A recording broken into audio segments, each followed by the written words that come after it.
hay que buscar a alguien que sea un ejemplo en este sentido, alguien que sea virtuoso, pero deberíamos estar más preocupados por dar una imagen de persona razonable. Quiero que la gente me vea como alguien razonable. Y eso puede cambiar mucho. Ostras, José, ¿dónde encontramos esos modelos? ¿Dónde están? Muchas veces se está aplaudiendo a personas que hablan sin pensar. Y yo creo que eso es lo que ha pasado con Donald Trump. Yo veo a personas en Twitter con las que veo que se puede razonar, veo que discuten con otras personas, veo que son capaces de decir, anda, eso no lo sabía, pues tengo que volver a pensarlo. ¿Qué es ser auténtico? ¿Qué es ser auténtico? Yo no lo sé. ¿Qué es ser auténtico? ¿Es ser o hacer aquello que yo crea o sienta? Bueno, ¿de dónde vienen esas ideas, esas creencias, esos pensamientos? Muchas veces se considera que es auténtico el que no cambia de opinión nunca, habla sin pensar, no escucha a nadie. Ser crítico sí, es bueno, evidentemente, pero ojo, ojo. Es que a veces caen en un fundamentalismo del espíritu crítico. No hay que estar todo el tiempo llevándole la contraria a todo el mundo, ni pidiendo razones, ni preguntándole a todo el mundo cómo sabes eso. Bueno, pero hay mucha gente que sale de la universidad y sigue siendo lerda, sin duda.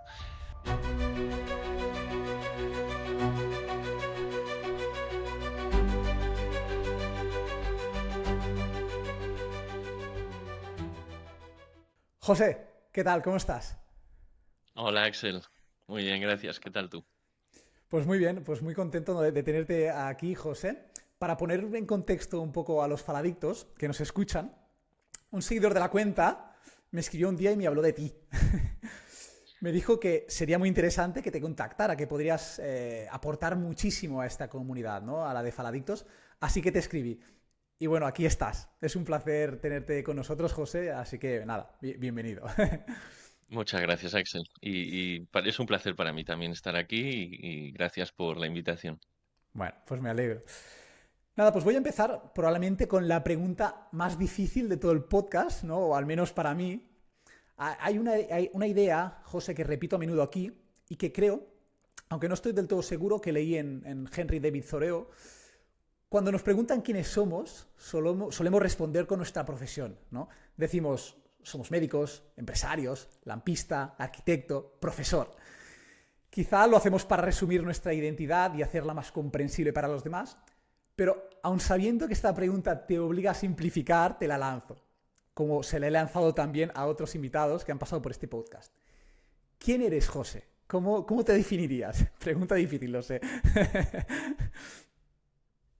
Bueno, yo creo que es normal la respuesta a esa pregunta, depende del contexto y en un contexto en el que pues, me has invitado para hablar sobre argumentación, pues lo que me toca decir es quién soy que sea relevante para esto. Y bueno, soy profesor de argumentación de la Facultad de Filosofía de la Universidad de Murcia y estoy aquí trabajando desde hace casi 4 años ya. Y mis estudios han sido en filosofía siempre. Soy licenciado en filosofía de la época de las licenciaturas y tengo un máster en lógica y filosofía de la ciencia y un doctorado en filosofía. Eso es lo que soy. Con mayores profundidades, a lo mejor es que lo que somos es una acumulación de cosas de esas y no hay nada detrás. Vete a saber.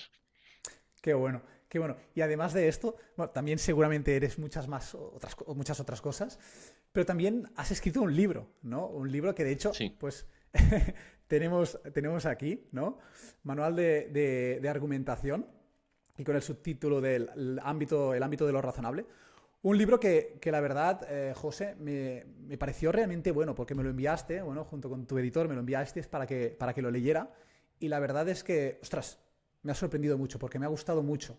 Sobre todo porque, además de que aprendes, es muy accesible, ¿no? Algo que no siempre es fácil, ¿no? En este tipo de temas. Y también creo que es un libro que, a su manera, creo que se alinea un poco también con el propósito de Faladictos, ¿no? Bueno, corrígeme si me equivoco, que es intentar hacer de este mundo un poquito más racional, ¿no? A través de contenido claro, comprensible, pero sin perder el rigor. Y pregunta que te lanzo, José, difícil también.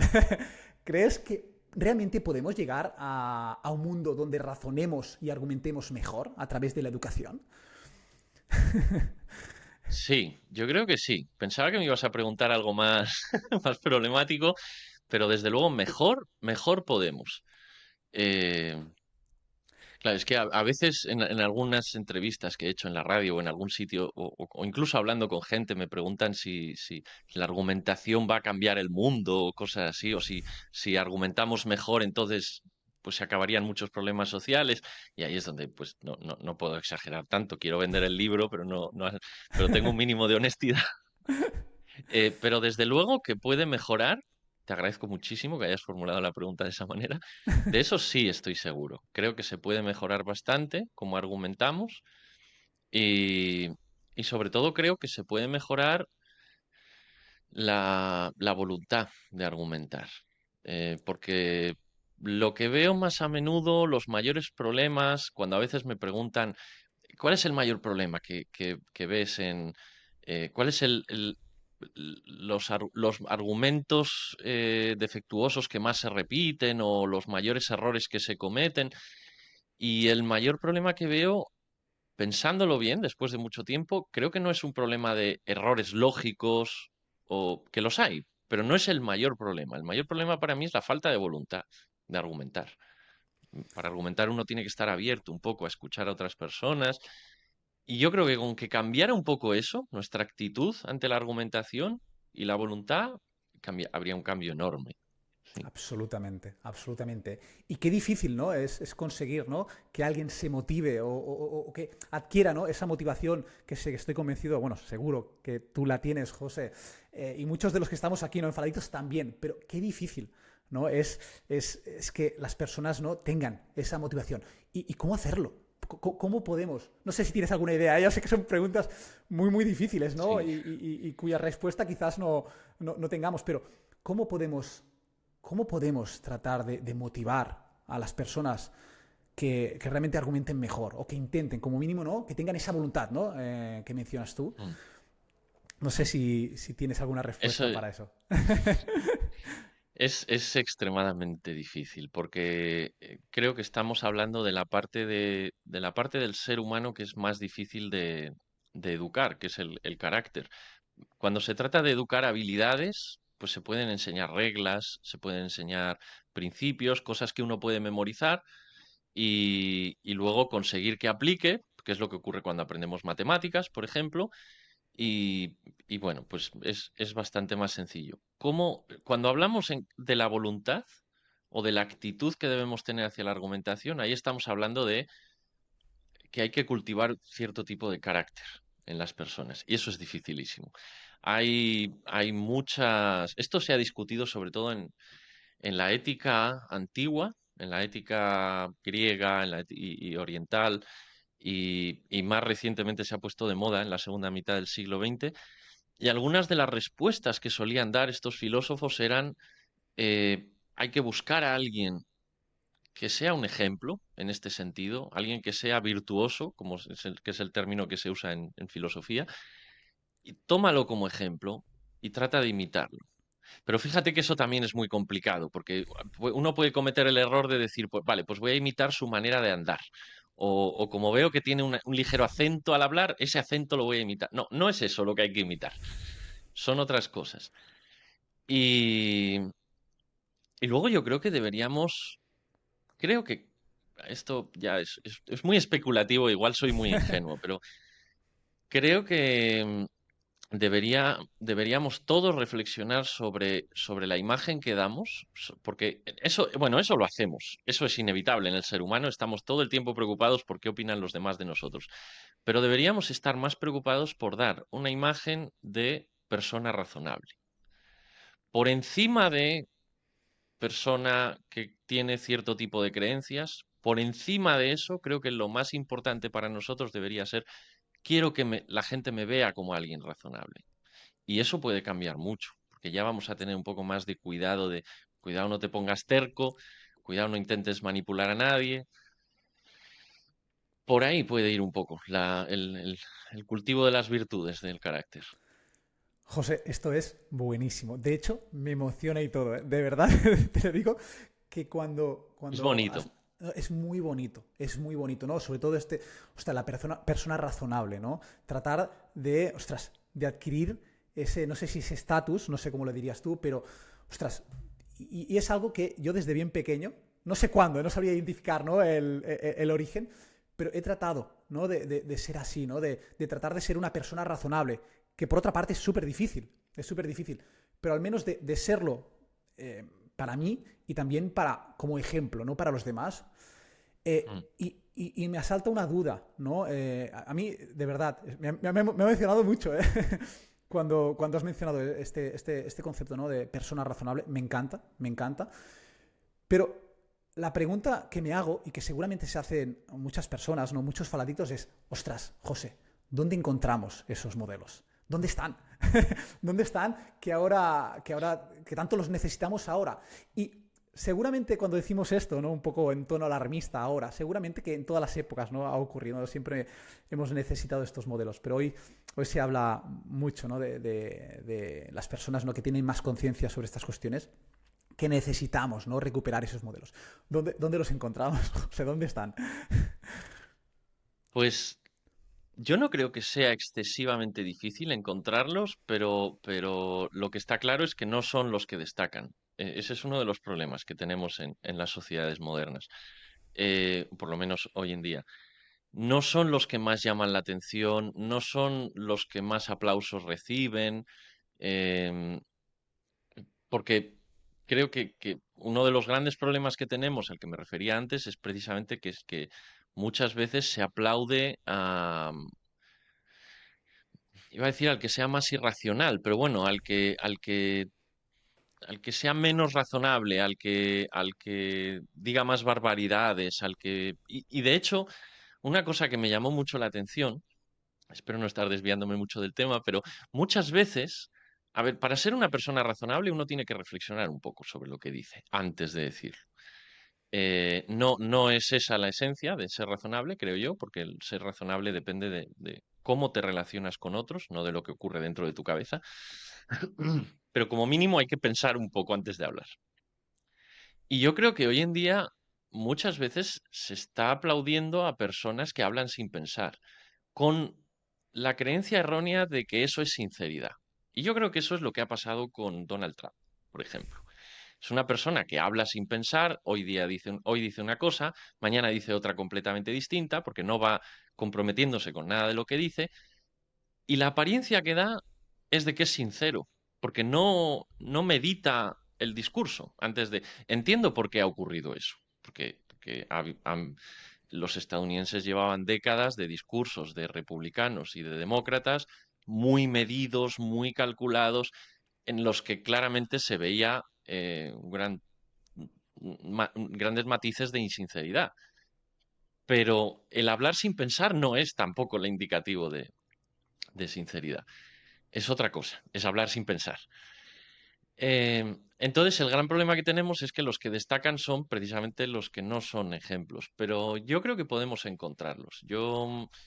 No van a ser grandes nombres, pero yo, por ejemplo, que en una de las redes sociales donde iba a decir que me muevo mucho, pero no me muevo porque estoy callado desde hace mucho, pero sigo ahí observando, es Twitter.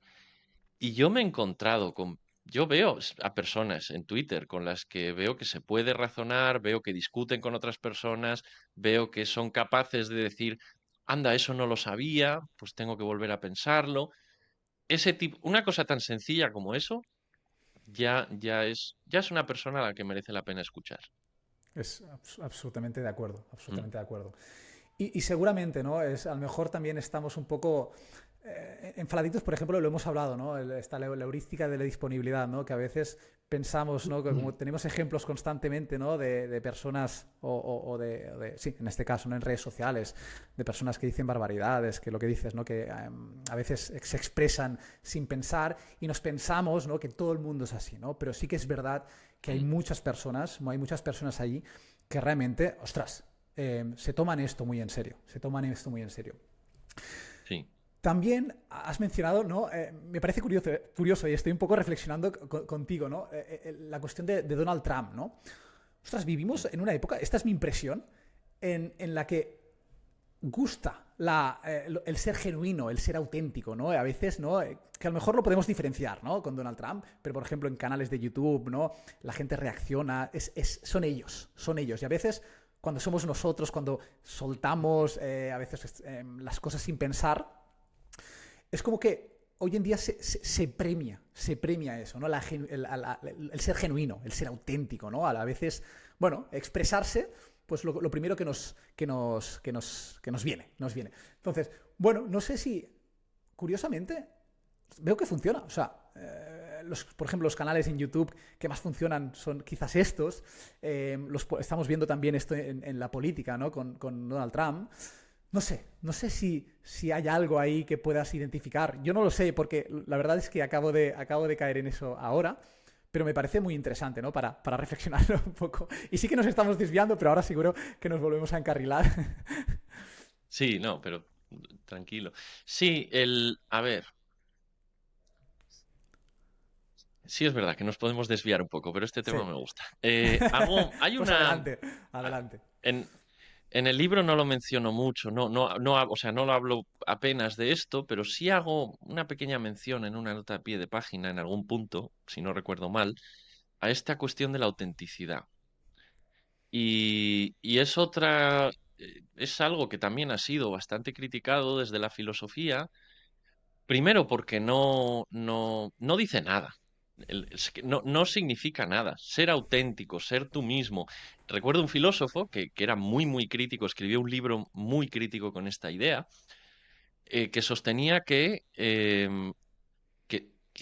la regla, por así decirlo, o el imperativo de ser auténtico es absolutamente vacío y eso lo podemos ver, por ejemplo, pues imaginemos una chica que se queda embarazada, creo que este es el ejemplo que ponía él, y está dudando entre si abortar o no abortar, no sabe qué hacer porque no está lista para ser madre, y entonces se va a hablar con su médico, con quien tiene mucha confianza, y le dice que no sabe qué hacer, y el médico le dice, porque está dudando, si su novio le dice que haga una cosa, ella no sabe muy bien qué hacer, y la respuesta que le da el médico es, mira, tú sé tú misma.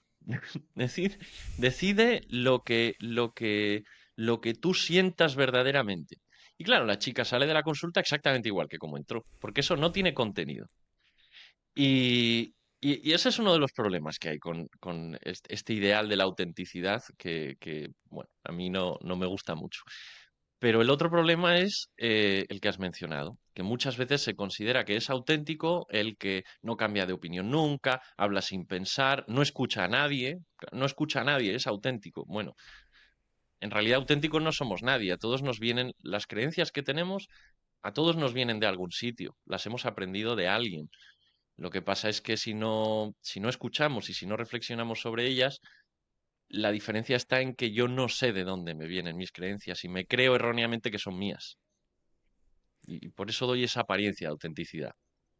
Esto, ostras, me alegra muchísimo de que lo menciones, ¿no? Porque es un tema súper interesante. Y sí que es verdad que es Mm. desviarnos un poco, pero creo que es súper interesante. Pero es divertido. Es muy divertido ahondar un poco en esta cuestión porque, por ejemplo, ¿no? Cuando mencionabas, ¿no? Relaciones de pareja a veces, o muchos problemas, ¿no? Que nos surgen en nuestro día a día.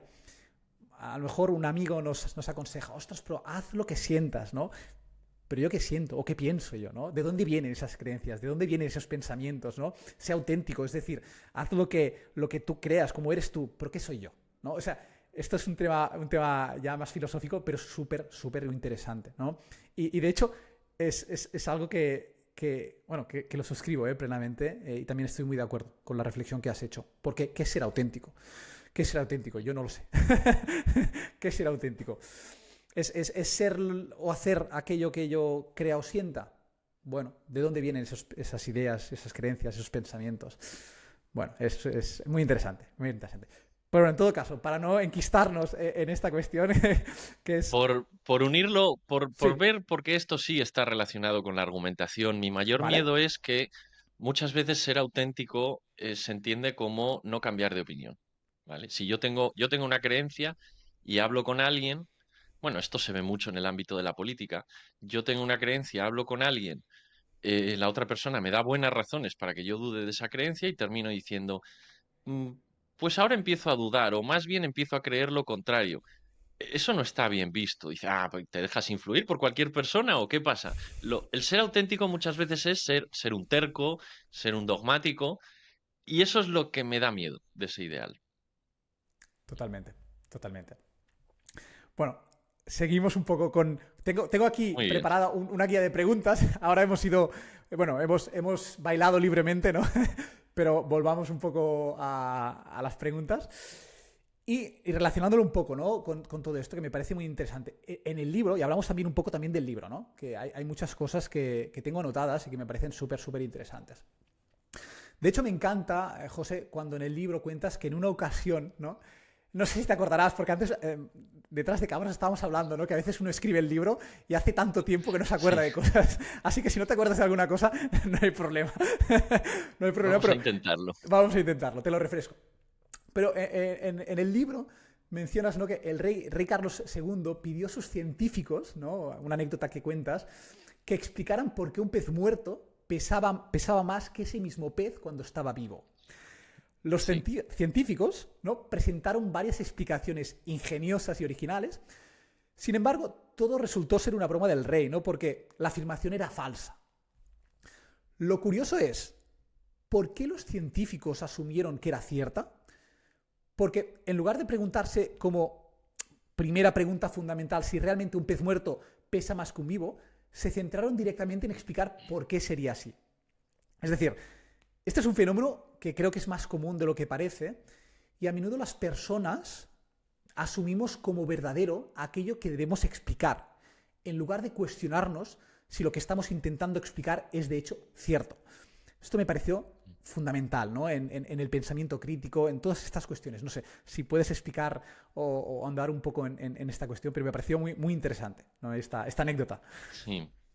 Sí, bueno, antes de nada quiero aclarar que no, esa anécdota es, no se sabe muy bien, la ¿Vale? fuente es probable, es un rumor que corre en Ok. filosofía, ha aparecido en varias obras y pues, probablemente será falsa, pero es una anécdota buenísima Es para buenísimo. relatar esto.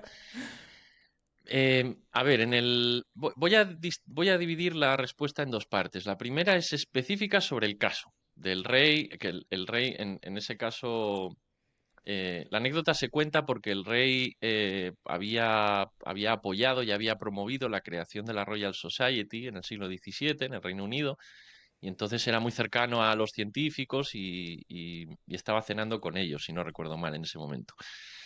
Y, y lo que ocurre, lo que trato de explicar en esa parte del libro, si no recuerdo mal, es que muchas preguntas contienen presuposiciones. La mayoría, si no todas, me cuesta, la palabra todas la manejo con muchísimo cuidado, pero ahora mismo no recuerdo ninguna excepción. Todas las preguntas tienen, tienen algún presupuesto, algo que yo doy por verdadero, porque si no, no tendría sentido la pregunta. Entonces, si yo pregunto por qué un pez muerto pesa más que un pez vivo, estoy asumiendo que eso ocurre. Pero fíjate que otras preguntas como ¿quién mató a Kennedy? Presupone que alguien mató a Kennedy, que Kennedy fue asesinado, etcétera.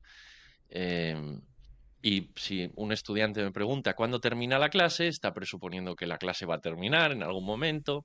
Esa es parte de lo que explico en ese capítulo del libro. ¿Qué es lo que está ocurriendo ahí? Que si uno no está de acuerdo con el presupuesto de la pregunta, tiene que llevar la contraria al que está hablando. No puede responder la pregunta, tiene que decir no acepto esa pregunta. Y claro, eso con el rey es un poco difícil de hacer. Y yo creo que eso explica por qué dijeron, ah, pues si lo dices tú, pa'lante. Em, en otros casos, más allá de los presupuestos, de las preguntas, es verdad que muchas veces se dan por hecho cosas y se explican, y esto precisamente es algo con lo... Mira, me pillas ahora mismo trabajando en eso, porque es un tema que introduje en el manual, en el libro, pensando que podría resolverlo fácilmente, porque, bueno, pensando que estaba resuelto ya en los estudios de la argumentación, y que me parece muy importante, que es la diferencia entre argumentar y explicar, que está en el primer capítulo del libro, si no recuerdo mal. Y es una diferencia muy importante porque cuando explicamos, damos por hecho que es cierto lo que estoy explicando y doy razones de por qué eso ocurrió. Si yo digo, pues la Primera Guerra Mundial tuvo lugar por esto y por esto, estoy dando por hecho que la Primera Guerra Mundial tuvo lugar y se presentan razones que explican por qué tuvo lugar. En cambio, si yo argumento, lo que tengo que presentar son razones que convenzan a la otra persona de que eso ocurrió. En ese caso, pues tendría que decir, pues la Primera Guerra Mundial yo sé que tuvo lugar por los registros que quedan, por los restos de las batallas, lo que sea, todos los documentos y pruebas con las que cuenten los historiadores. El, el gran problema de esta distinción, y por eso me parecía muy importante incluir una parte sobre ello, es que muchas veces las explicaciones tienen, tienen su toque persuasivo, son persuasivas. ¿Sabes? Si yo digo, pongo algún ejemplo ahí parecido de hecho de experimentos que se hicieron pues con varios participantes poniendo a prueba esto. Si, si yo digo, pues yo creo a ver, eh, creo que este ejemplo lo pongo en el manual tal cual. Si yo digo imagínate que la gran mayoría de la gente que sale de la cárcel reincide, ¿vale? O un porcentaje alto, no hace falta que sea la mayoría. Y yo me pongo a pensar, pues, pues, ¿por qué ocurre esto? Pues puedo explicar. Pues yo creo que ocurre porque, em, eh, no sé, es porque, imagínate, una tontería, porque no tienen suficientes videojuegos. Imagínate que yo digo, yo creo que es por eso. Y claro, quien me oiga dirá, ¿por qué crees eso? A mí, dame alguna razón argumentativa para convencerme de ello. Y lo que hago es decir, bueno, es que lo que ocurre es que si no tienen videojuegos en casa, pues llegan a casa, se aburren, no tienen nada que hacer, como acaban de salir de la cárcel no tienen trabajo, entonces para estar en casa sin hacer nada, pues terminan saliendo y terminan, para entretenerse, pues terminan metiéndose en líos y acaban en la cárcel otra vez.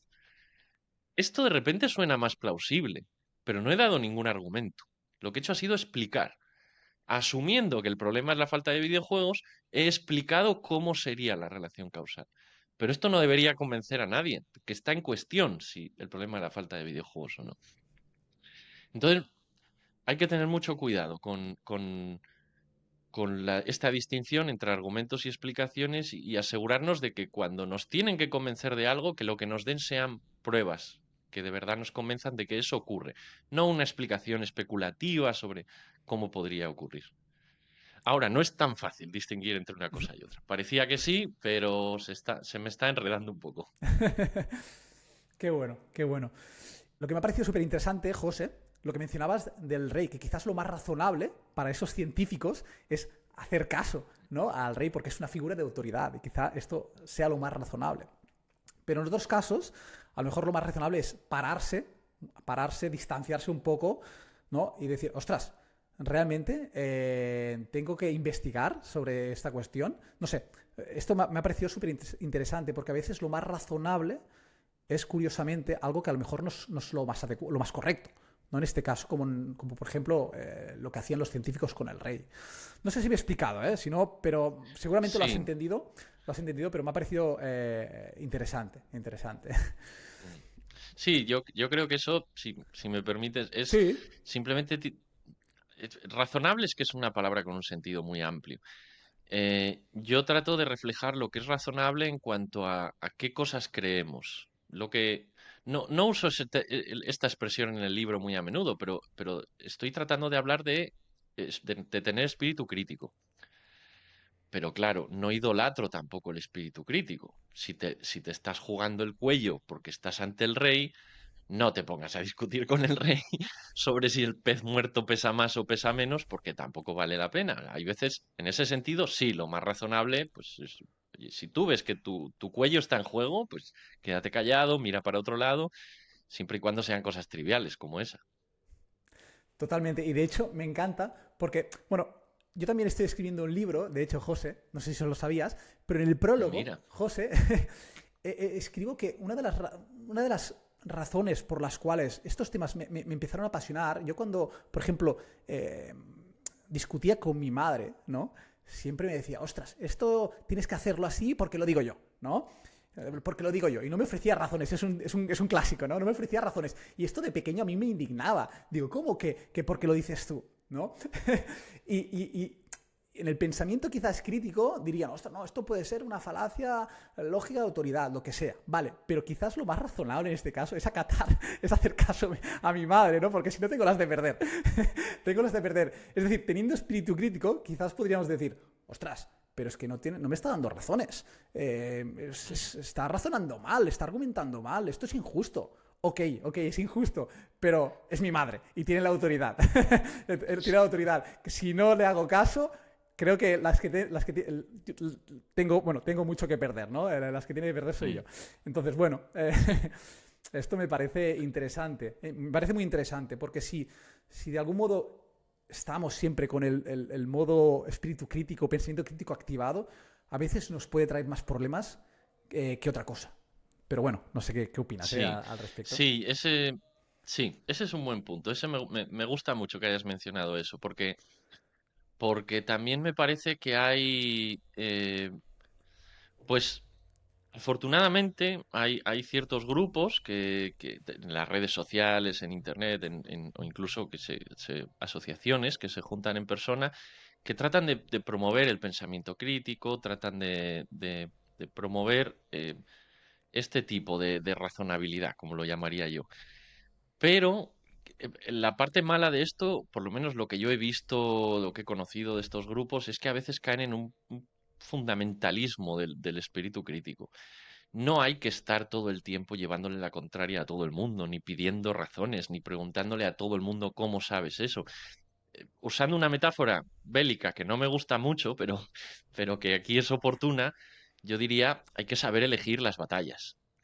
¿Vale? Y muchas veces, cuando uno se está comunicando con otra persona, muchas veces lo más importante, el principio más importante de esa comunicación no es la verdad. Hay otras cosas que importan más. Tenemos que mantener una relación, pero esto se puede ver fácilmente, simplemente si cuando coincidimos con un vecino en el ascensor y nos dice, bueno, ¿qué tal? Está haciendo mal tiempo, ¿eh? Sí, sí. Pues parece que dentro de 2 días va a llover un poco. Y ahí no tendría mucho sentido decirle, ¿cómo lo sabes? Demuéstramelo. No, estás haciendo charla de ascensor, no te vas a poner a discutir sobre si eso es verdad o no. Y muchas veces, pues, por ejemplo, es más importante cuidar una relación personal que ponerse a discutir sobre si algo es verdad o no es verdad. Hay que valorar cada situación. Totalmente, y es buenísimo. Y de hecho, en el libro, si no recuerdo mal, pones un ejemplo también muy gráfico, ¿no? Muy visual, ¿no?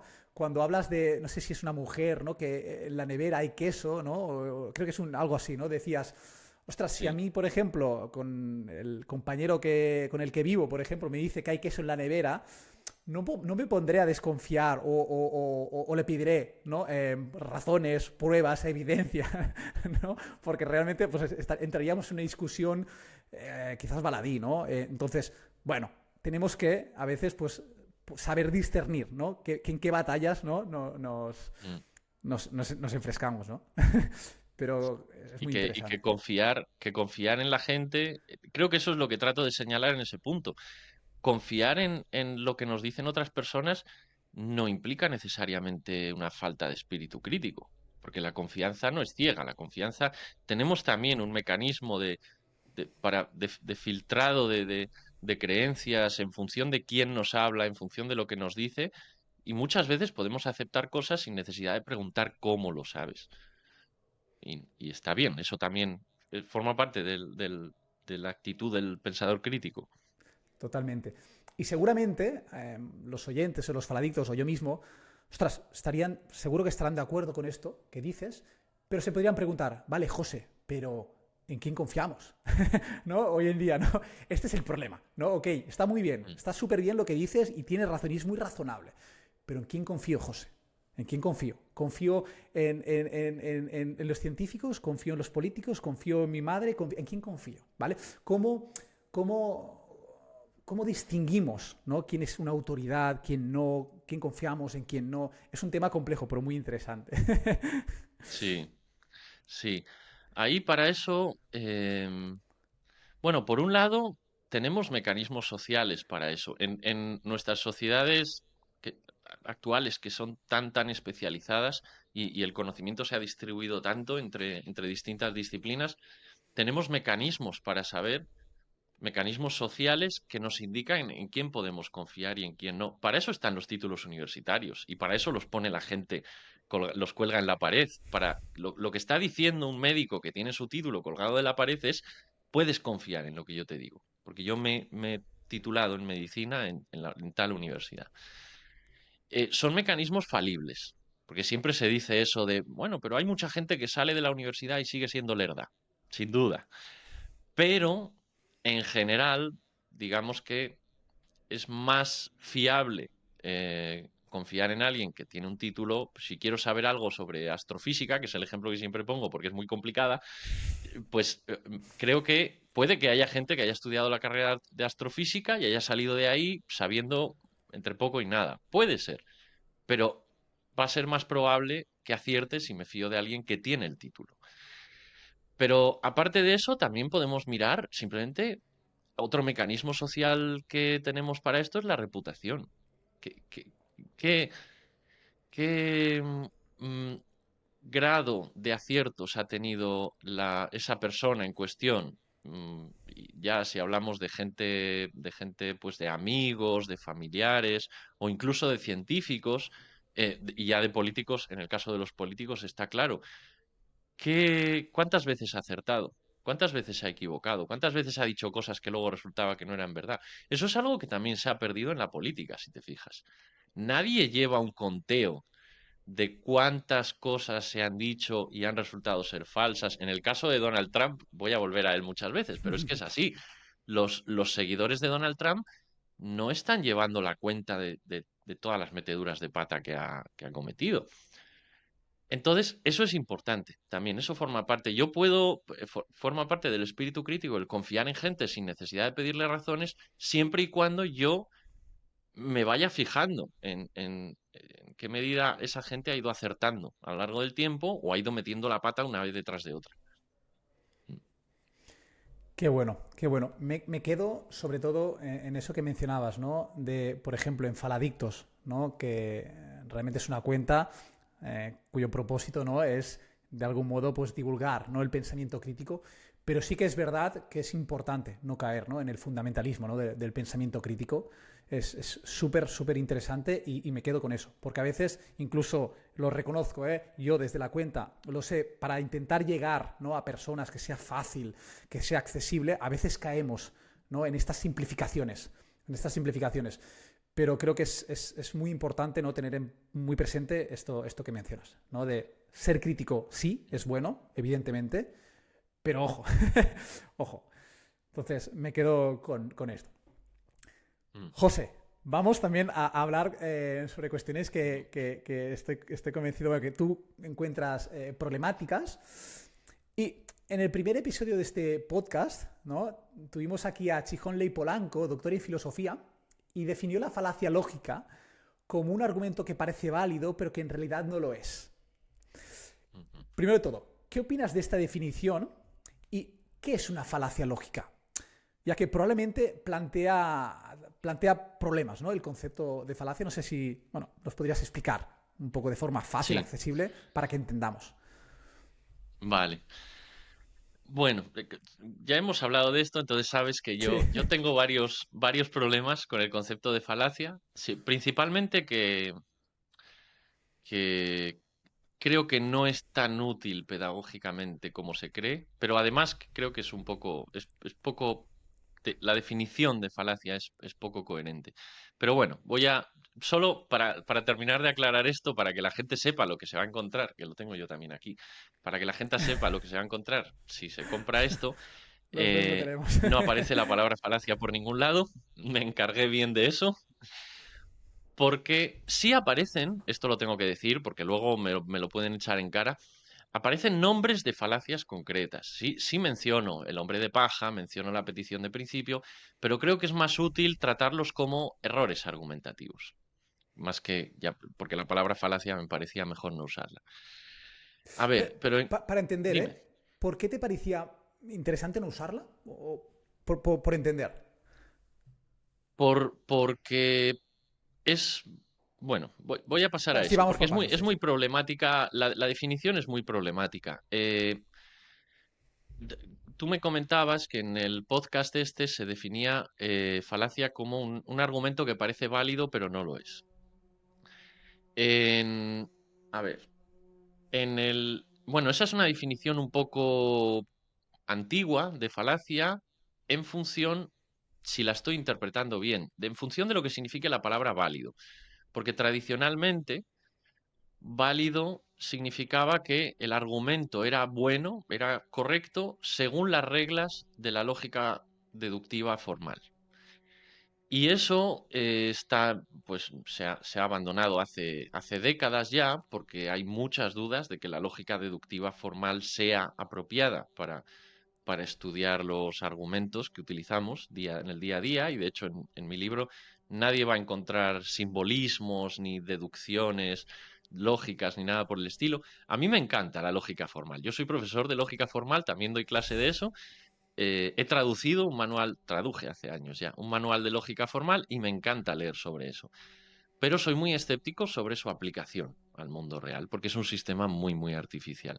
Entonces, si válidos se entiende en ese sentido, es una visión un poco, es bastante anticuada, pero se puede entender válidos en un sentido más cotidiano, más de, digamos, según los estándares de la lógica informal, que es como nada de simbolismos, nada de cálculos matemáticos, simplemente hay argumentos que son buenos y argumentos que son malos, y a los buenos los vamos a llamar válidos.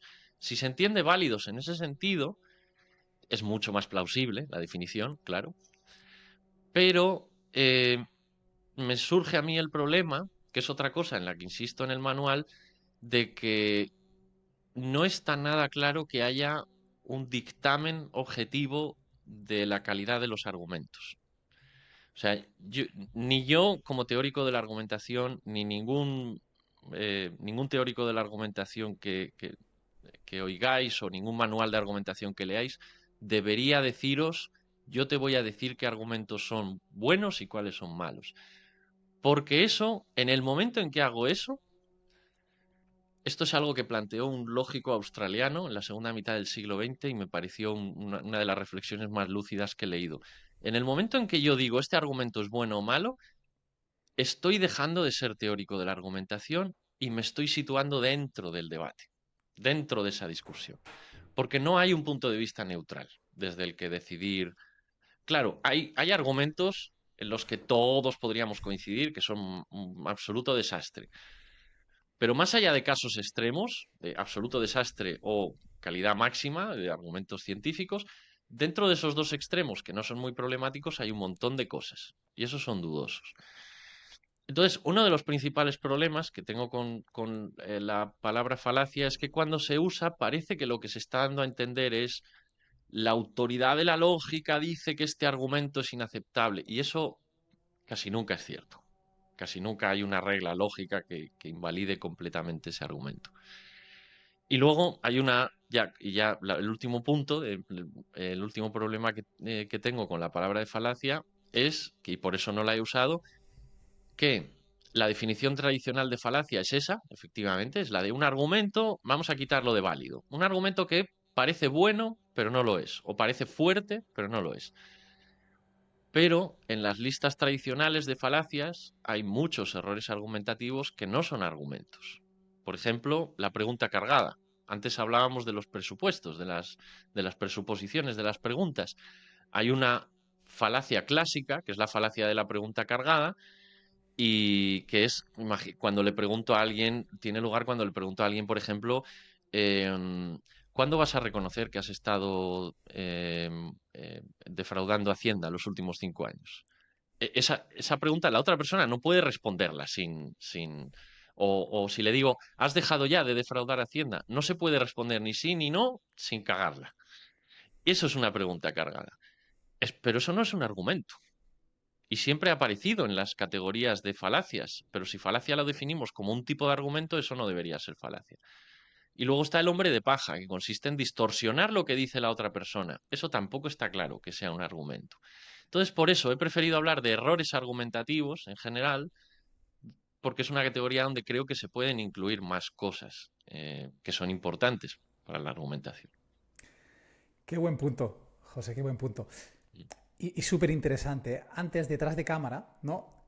A mí me gustaría entender si realmente, en tu opinión, deberíamos erradicar, es decir, no utilizar el término falacia y deberíamos sustituirlo.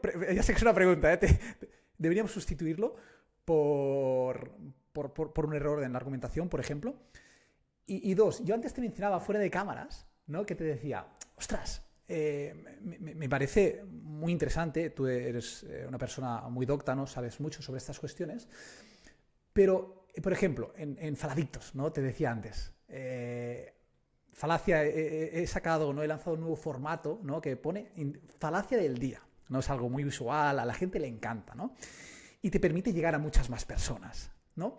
De algún modo estas personas que a lo mejor quizás no saben nada de estas cuestiones, nada, por ahí entras, ¿no? De algún modo, y es como es la manera de algún modo de entrar, ¿no? Una cosa que todo el mundo entiende, entre comillas, lo puede entender más bien, bien o mal, ¿no? Pero lo entiende, ¿no? Y puede ser como una, digamos, una puerta de entrada, quizás, a este mundo. Pero para entender, ¿deberíamos, José, no usar el término falacia? O sea, porque de otro lado A ver, lo usamos constantemente en Faladictos, pero sí, súper... sí. A ver, normalmente no, pues yo soy consciente de que la postura que he tomado en el, en el manual de que no aparezca la palabra falacia por ningún lado es muy extrema. Hay otros autores, otros estudiosos de la argumentación que también han sido muy críticos. Esto también conviene que lo diga, porque yo soy consciente de que esta opinión que tengo sobre las falacias es minoritaria, pero también debo decir que no soy el único. Hay otras personas diciendo, basta ya con esta obsesión de las falacias". Pero es verdad que otros autores que han criticado la noción de falacia de esta manera no llegan al extremo de decir hay que erradicarla. Recuerdo en concreto un artículo que es muy bueno, publicado en 2015, donde la conclusión a la que llegaban los autores después de, durante todo el artículo, mostrar los grandes problemas que tienen las teorías de las falacias, recuerdo que al final llegaban a una conclusión que es bastante razonable, que es que decían, la teoría de las falacias nos ha proporcionado, nos ha proporcionado cosas interesantes. Sí ha ofrecido ideas interesantes. Por ejemplo, la petición de principio, que es el error que se comete cuando en un argumento las razones presuponen la verdad de la tesis que quiero defender. Esa es una idea interesante, nos ha ayudado a entender que las razones deben ser más aceptables que la tesis, debe ser algo que si estoy hablando con alguien y no le convenzo de una tesis, no puedo darle razones que sean todavía más dudosas para esa persona. Entonces, hay ideas interesantes en las teorías de las falacias. La conclusión a la que llegaban estos autores era lo que tiene que acabarse es esta obsesión con las falacias. Es una postura muy razonable. Em, es lo que me hace dudar. Cosas como esa me hace dudar de si convendría acabar por completo con la palabra falacia o no, porque sí es verdad que autores que han trabajado sobre falacias han ofrecido reflexiones interesantes, pero sí tengo la impresión de que a la hora de enseñar argumentación en manuales, en las clases, creo que no se gana mucho usando la palabra falacia y es bastante lo que se pierde. Una de las cosas que se ganan es el atractivo. Eso no te lo niego. Eso que es lo que comentabas antes. Hay varias cuentas por ahí, por Twitter y otras redes sociales, hablando de falacias. Creo que hay uno incluso, creo que hay un personaje de cómic, incluso disfrazado del zorro, Sí, pues eh, no lo sé, puede ser. eh, luchando contra falacias por Twitter. Y eso es muy atractivo, tienen muchos seguidores y fíjate, también creo que se enseñan en cursos de argumentación, también porque al profesor le resulta más fácil. A mí me resultaría sencillísimo, les doy a los estudiantes una lista de falacias, ala, toca memorizar esto y para mí el trabajo es mucho más llevadero que centrarme en explicar todos los criterios que tiene que cumplir un buen argumento, explicarles cómo se aplican caso por caso, teniendo en cuenta el contexto. Eso es mucho más complicado, que es lo que yo hago en mis clases. Y créeme, es un dolor de cabeza. Sería mucho más fácil dar Bueno, una lista de falacias y listo. Entonces yo sé que llaman la atención, que gustan. Mm, de momento, siendo honesto, no les encuentro mucho beneficio pedagógico más allá del atractivo que tienen y que están de moda. Pero creo que en el manual este, por ejemplo, he conseguido demostrar que sin necesidad de usar ese concepto de falacia, puedo hablar de esas ideas interesantes que nos han proporcionado los teóricos de la argumentación sobre las falacias, los teóricos de las falacias. Entonces, no sé si obligaría a todos a quitar esa palabra, pero, pero desde luego tengo claro que en mis propias prácticas no necesito usarlo. Les enseño historia de las falacias a mis estudiantes, eso sí, porque tienen que saber qué es. Pero se lo enseño desde una perspectiva histórica, qué han propuesto otros autores, cómo ha evolucionado y todo eso. Pero fíjate, y ya con esto termino solo para señalarlo. En general, hay algo que no me gusta hacer.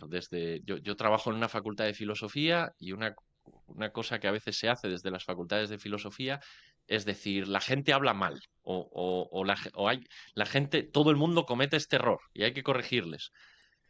Y quiero que se entienda que lo que yo propongo con las falacias no es exactamente eso, porque lo que me preocupa de las falacias, del concepto de falacia, no es que la gente lo use y lo use mal, sino que fue creado por filósofos. Esto no es algo que, es una enfermedad creada por nosotros mismos. Y eso es lo que me preocupa, que creo que hemos transmitido algo que ahora es verdad que está muy extendido, pero el origen está en la filosofía, y me parece que no es tan útil como creemos. O sea, es un intento de arreglarlo desde el sentido de la culpabilidad, por así decirlo. qué bueno.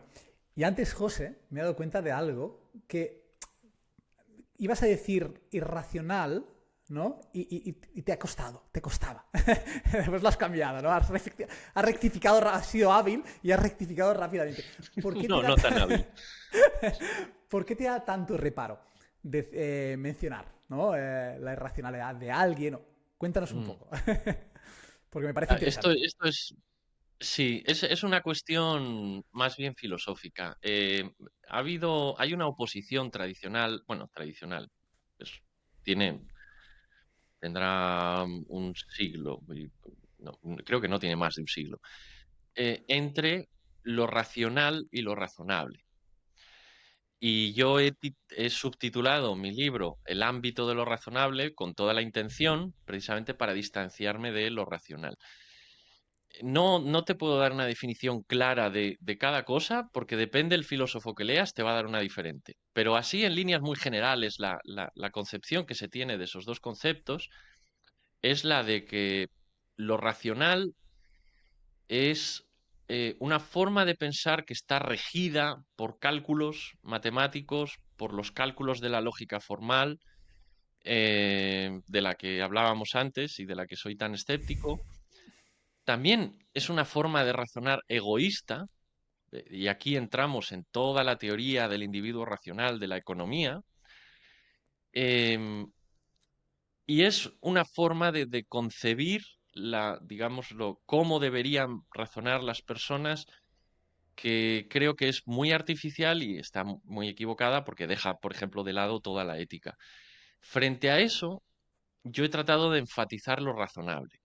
Lo razonable, lo que he intentado transmitir en el manual como razonable es, eh, eh, primero, no es algo que ocurre en tu cabeza, ocurre cuando te comunicas con otras personas y ocurre cuando uno se comporta de manera razonable cuando escucha a otros, cuando es capaz de cambiar de opinión, cuando se esfuerza por entender bien lo que otras personas dicen, cuando tiene en cuenta perspectivas de otras personas, pero también su bienestar. En lo razonable, una de las grandes diferencias en filosofía entre lo racional y lo razonable es que en lo razonable entra en juego la ética. Un individuo inmoral no puede ser. Puede ser racional, pero no puede ser razonable. Entonces, la palabra, por eso trato de evitar las palabras racional e irracional, porque se refieren a se usaban muchísimo en filosofía hasta hace medio siglo o así, em, pero provienen de una forma de concebir lo, lo- la forma correcta de pensar que considero un poco anticuada y considero incorrecta. Claro, no es solo que haya pasado de moda, sino que me parece que es Totalmente. incorrecta. Qué bueno. José, llevamos casi una hora. Tengo muchísimas preguntas aún por hacerte. Muchísimas. ¿Seguiremos? Me ¿Seguimos? estoy extendiendo mucho. No, no, no, no. ¿Qué va? De hecho, me está encantando. O sea, he mirado el reloj y digo, ostras, sí, pensaba que llevamos muchísimo menos. Y con esto Yo lo quiero estoy decir, viendo, digo, este hombre me va a matar. no, por eso, es lo que te iba a proponer, ¿no? Seguiremos con algunas preguntas más, porque me está encantando, lo estoy disfrutando personalmente mucho, seguro que los faladitos lo están disfrutando muchísimo. Y me encantaría volver a hacer otro día, más adelante, otro podcast, quizás más adelante, Vale. para poder acabar pues, de hacer estas preguntas y de hablar, ¿no? Que hay muchísimas cosas que nos estamos dejando. Pero seguimos que tengo aún algunas preguntas más interesantes.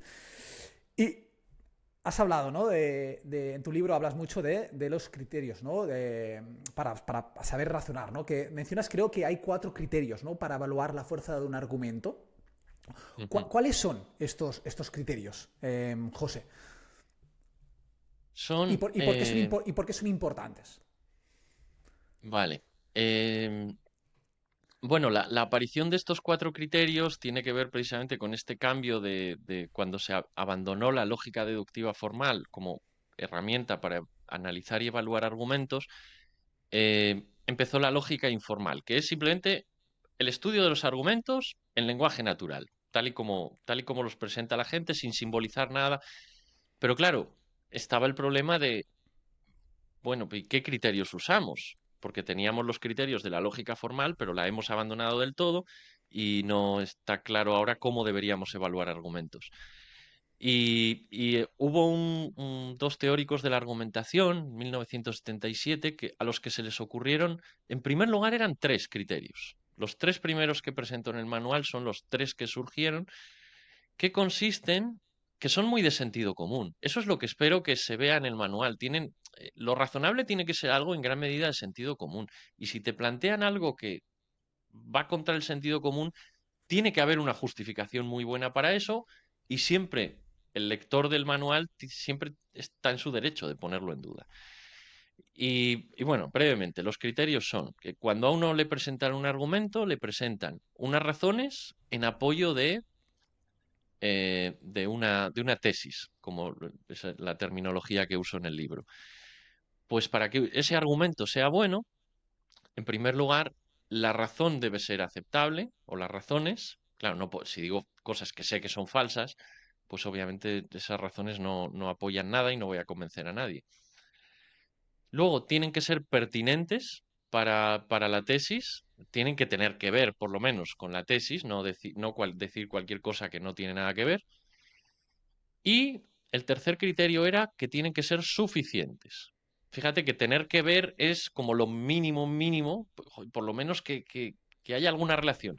Pero ser suficientes es que ya que proporcionen suficiente apoyo a la tesis.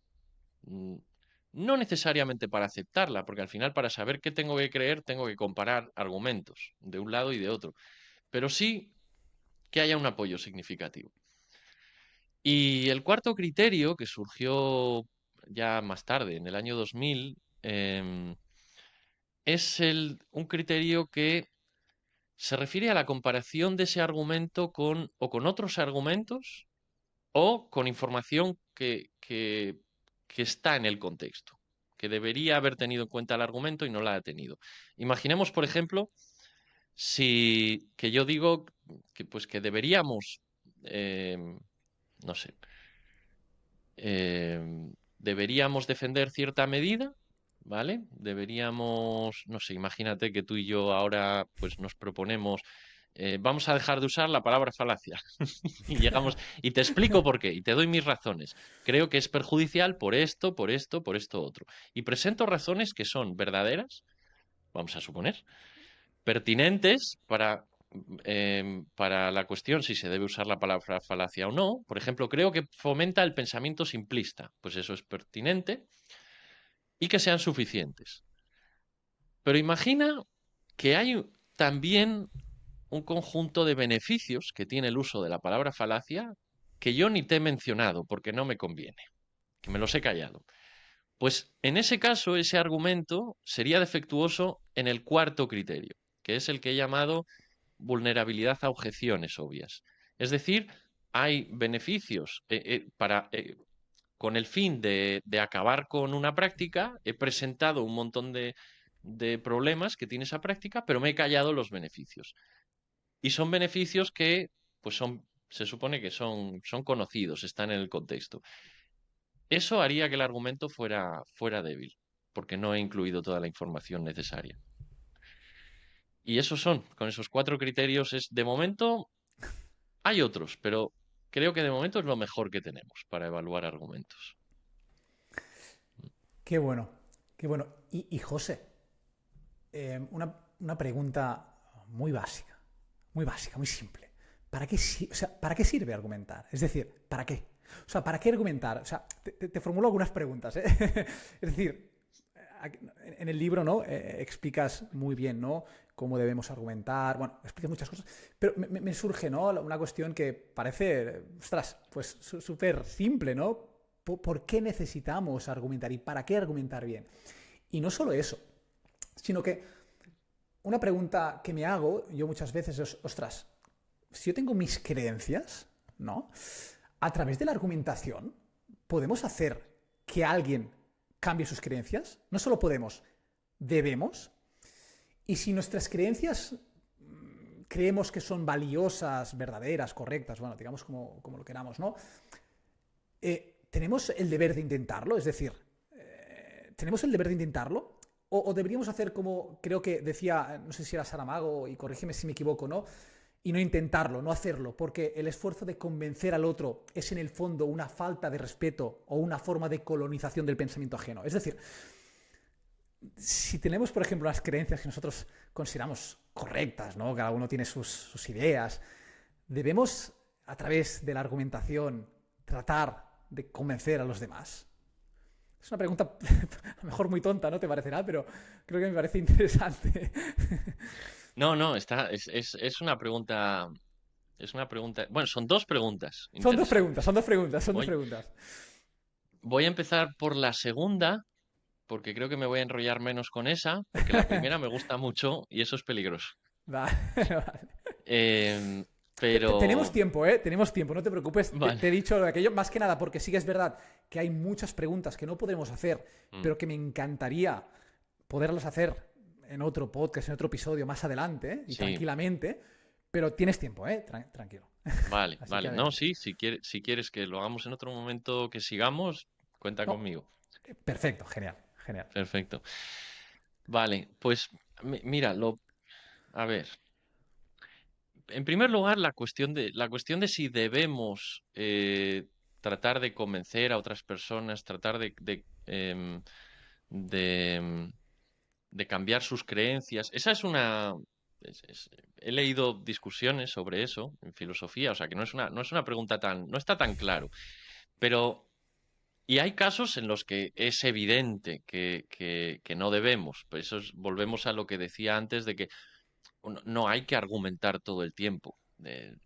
Hay ocasiones en las que es inoportuno, no tiene ningún sentido. También hay que pensar que la argumentación es una acción, es una práctica, y como toda práctica, pues en cada momento hay que valorar, pues si me conviene hacerlo o no me conviene hacerlo. En este momento concreto, si, pues qué beneficios y qué consecuencias va a tener.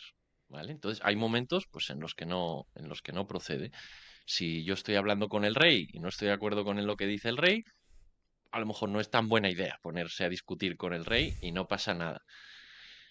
En función de de cuál sea el tema, claro. Si el rey, pues, ha decidido, si yo lo tengo al lado, que ya estamos suponiendo muchísimo, y ha decidido hacer algo inconstitucional, y creo que es mi deber defender la Constitución, ahí sí puede que valga la pena discutir, pero por un pez muerto no. Em, entonces, no siempre, pero sobre lo que mencionabas, sí que es verdad que hay una... em, no sé cómo de extendido está, pero hay una forma de pensar eh, hoy en día de que va en la línea de que intentar convencer a alguien de algo, intentar cambiar sus creencias es un acto de violencia. Eso es opresión y lo que hay que hacer es que cada uno piense lo que quiera. Y yo creo que eso es, quien piensa así, claro, si alguien piensa así, se acabó la argumentación y se acabó, esto no sirve para nada, porque es el prerequisito. Alguien tiene que confiar en que la argumentación sirve para algo antes de tomar este libro y antes de decidir argumentar. Si cree que la argumentación es un acto de violencia, fin de la historia. No, no hay nada que hacer. Pero yo creo que el error que se está cometiendo cuando alguien piensa así es confundir la manipulación con la argumentación. Cuando hay manipulación, que tal y como yo la entiendo, consiste en cambiar las creencias de otras personas o crear nuevas creencias en otras personas, transmitirle nuevas creencias o eliminar otras, sin que la otra persona sepa cómo ha ocurrido eso. Ahí la estoy manipulando. Eso es un tema más complejo, no estoy Ujú. seguro de que esta definición que acabo de dar o esta caracterización sea la correcta, pero más o menos de momento así es como veo la distinción. En ese caso, sí, claro, es un acto de violencia, es un acto bueno, no sé si de violencia, pero es un acto de opresión, de falta de respeto al intelecto de la otra persona. Pero la argumentación es algo distinto. Cuando yo proporciono razones a otra persona, le doy un argumento diciendo, mira, es que yo creo que tú deberías pensar esto, por esto y por esto, y le doy mis razones, estoy tratando a la otra persona como un ser humano inteligente, estoy respetando su intelecto porque lo que le estoy diciendo es, tú puedes evaluar las razones que hay para creer esto igual que lo he hecho yo. Y yo lo que voy a hacer es mostrarte cuáles son, para que tú al final decidas. Por supuesto, la otra persona puede decir, pues no me convencen, y obviamente, pues a lo mejor que está equivocado soy yo. Eso hay que tenerlo en cuenta siempre.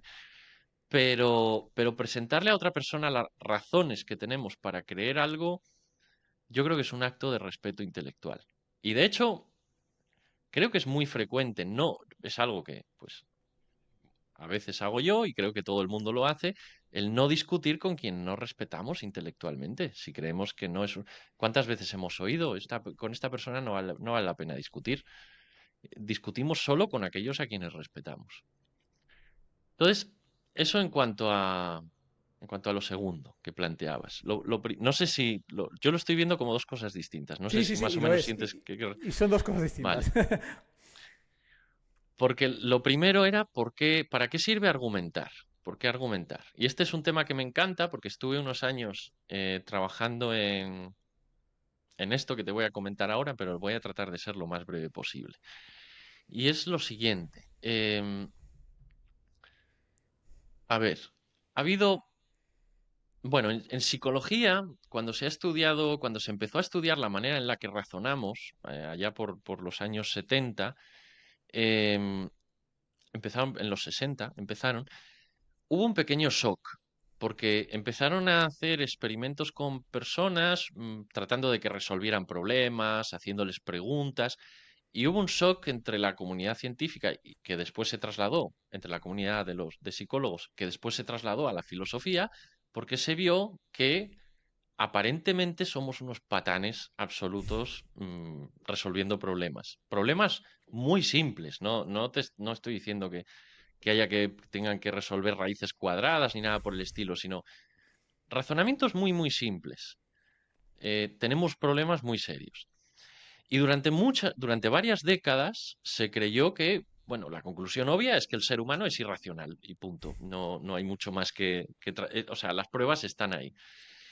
Hasta comienzos de los 2000, cuando llegaron unos científicos cognitivos que dijeron, el problema, a ver, no es que seamos irracionales. El problema es que estáis haciendo que con los participantes en los experimentos lo que estáis haciendo es sentarlos en un escritorio, darles un papel y un bolígrafo o ponerlos delante de un ordenador, da igual, y pedirles que resuelvan problemas individualmente. Y nuestra mente, nuestro razonamiento, la razón humana, no ha evolucionado para eso. En ese contexto funciona muy mal. ¿En qué contexto? En el contexto de una persona reflexionando sola, en su casa o donde sea, pero sola sin hablar con nadie.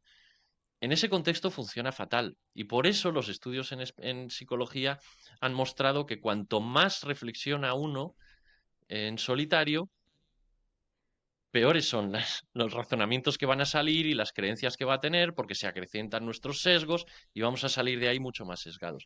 Sin embargo, cuando empezaron a poner, estos científicos cognitivos empezaron a poner a la gente a discutir y decían, ahora esto lo vais a resolver en grupos. Y los resultados eran espectaculares. Muchísimo. Ahí se veía. Porque claro, es que no podemos concluir tampoco que somos irracionales sin más. Cuando vemos todo lo que ha sido capaz de conseguir el ser humano en ciencia, en arte, en humanidades, todo en la tecnología que tenemos, no puede, la conclusión no puede ser somos irracionales. Lo que pasa es que todo eso parece ser que se ha conseguido en comités, en asociaciones de científicos, en discusiones continuas. Entonces, en vista de esos resultados, la respuesta, ¿para qué argumentar? ¿Por qué querría yo argumentar con otras personas? Pues mi respuesta sería para pensar bien. Si quieres pensar bien, tienes que hablar con otras personas. Encerrado en tu casa, vas a terminar más convencido de lo que crees, eso sí, pero vas a terminar más equivocado. Qué bueno, qué bueno. Para pensar bien, me encanta, me encanta. Y esto, José, pone en entredicho un poco a la figura del libre pensador, del lobo solitario. No lo sé. Sí, un poco. Sí, ¿Sí? sí, total. En mi opinión, totalmente, sí. Em, Esto se lo suelo contar yo cada año suelo dar alguna charla en institutos para explicarles a los estudiantes de secundario y de bachillerato lo que hago y siempre les saco este tema y siempre les menciono esa figura que hay de el científico que trabaja por su cuenta, la imagen de que a Newton se le ocurrió toda la teoría de la gravitación universal cuando estaba junto a un manzano y se le cayó una manzana, o el tipo de científicos que vemos en la televisión. Les pongo el ejemplo siempre porque a mí me encanta de Regreso al Futuro, Bueno. del, no recuerdo el nombre del científico, porque le llamaba Doc todo el tiempo, pero bueno, era un científico que trabajaba por su cuenta y no hablaba con nadie y descubría una máquina del tiempo. En las películas vemos eso continuamente y trato de explicarles que eso es completamente falso. Lo que ocurre en la realidad es que los científicos descubren cosas discutiendo entre ellos. La gran revolución que ha habido en ciencia, esto creo que es muy significativo, la gran revolución que hubo en ciencia, y cuando podemos hablar realmente de ciencia moderna, fue a partir del siglo XVII, que justo coincidió con la creación de sociedades científicas como la Royal Society de la que hablábamos antes. Fue justo el momento, claro, cambiaron otras cosas, pero no es casualidad que fue justo el momento en el que los científicos empezaron a decir, vamos a juntarnos en sociedades y vamos a discutir sobre nuestros experimentos en lugar de trabajar siempre en el sótano, ¿no? Cada uno por su cuenta. Entonces yo trato de explicarles pues a estos estudiantes de secundaria y de bachillerato siempre eso, que cuando aparece en la televisión o cuando aparece por algún sitio algún científico con alguna idea loca que dicen, y esto lo ven mucho en Facebook y en redes sociales, dicen, ni la comunidad científica no le hace caso, está solo, lo ha descubierto él solo. Bueno, pues lo más probable es que está como una cabra y sea una chorrada lo que está diciendo. Si está solo y no ha discutido o ha discutido con la comunidad científica y el resto de sus compañeros le han dicho, por ahí no vayas, pues hay una razón para eso. En la realidad, el científico solitario es prácticamente inexistente. Qué bueno, José. Me está encantando, José. No, o sea, estaría aquí horas y horas hablando contigo, haciéndote preguntas. Se nos va agotando el tiempo, eso sí. Hacemos la última pregunta de esta, digamos, primera Vale. parte y pasamos a la última parte. Vale, Y lo dicho, ¿eh? Lo dicho anteriormente, ¿no? Te emplazo a que vengas otro día en el programa, en el podcast de Faladictos, porque la verdad es que tenemos aquí muchas cosas que hablar y que son encantado. súper, súper, súper interesantes. Y de la pregunta anterior me quedo, ¿no? Me quedo con eso, ¿no? Que decías, ¿no? Que tenemos que bueno, que saber discernir bien con quién, bueno, qué batallas, ¿no? En qué batallas entramos, ¿no? Y Sí. que con quién discutimos o no, ¿no? Con aquellas personas a las que no respetamos intelectualmente, ¿no? A veces es mejor ya directamente ni discutir, ¿no? Y esto me parece interesante y razonable. Y O razonable. que no están en actitud de, a lo mejor Sí, simplemente sabemos que no nos van a escuchar, sabemos que no van a argumentar de buena fe, pues no claro, vale la pena. claro. Mm. No tienen esa disposición a hacerlo. Totalmente. También del libro, rescatando un poco el libro, me pareció muy interesante algo que mencionas y que considero particularmente fundamental, ¿no? En el pensamiento crítico. Y es que diversos experimentos han demostrado que cuando estamos motivados a defender una tesis específica, nuestro razonamiento suele ser más defectuoso que cuando simplemente estamos motivados a razonar bien, sin importar la conclusión a la que lleguemos. ¿Significa esto, José, que para pensar bien es mejor no tratar de defender una tesis desde el principio? ¿Y acaso es eso posible? Mm. Cuéntanos un poco sobre esto. Ya. No lo creo. Lamentablemente, bueno, no sé si es lamentable o no. Desde luego choca con la idea tradicional que se tenía de cómo razonamos, pero creo que no es posible empezar a argumentar sin tener una idea antes, ya de antemano, sin tener ya una opinión. Pero también creo que eso por así decirlo, se ha satanizado durante mucho tiempo en filosofía. La idea era, hay que empezar, em, ¿cómo se decía? Pues no sé, la idea es como, hay que empezar con la mente completamente abierta, sin tener ninguna opinión y solo después de ver los argumentos, las razones que hay para una opinión y para otra, tomar una decisión. Y en el momento en el que alguien se presenta ya en la discusión, ya con una opinión de antemano, parecía como que eso estaba mal. Yo creo que eso es inevitable. Y si alguien cree que suele presentarse a las discusiones sin la mente formada, pues yo creo que en gran medida se equivoca y debería conocerse un poco mejor a sí mismo. Porque lo que ocurre normalmente es que tenemos una opinión. Claro, hay casos en los que estamos en duda y simplemente escuchamos las razones de un lado y de otro y ponemos objeciones. Esos casos también existen, pero yo no creo que sea la mayoría. Sobre todo, la mayoría de los casos en los que argumentamos. Porque cuando yo no tengo una opinión sobre algo, yo rara vez argumento. Me gusta escuchar a gente que argumenta sobre eso. A veces intervengo para hacer objeciones, porque alguien presenta un argumento y le digo, pues sí, eso lo había oído ya también, pero no me convenció por esto otro.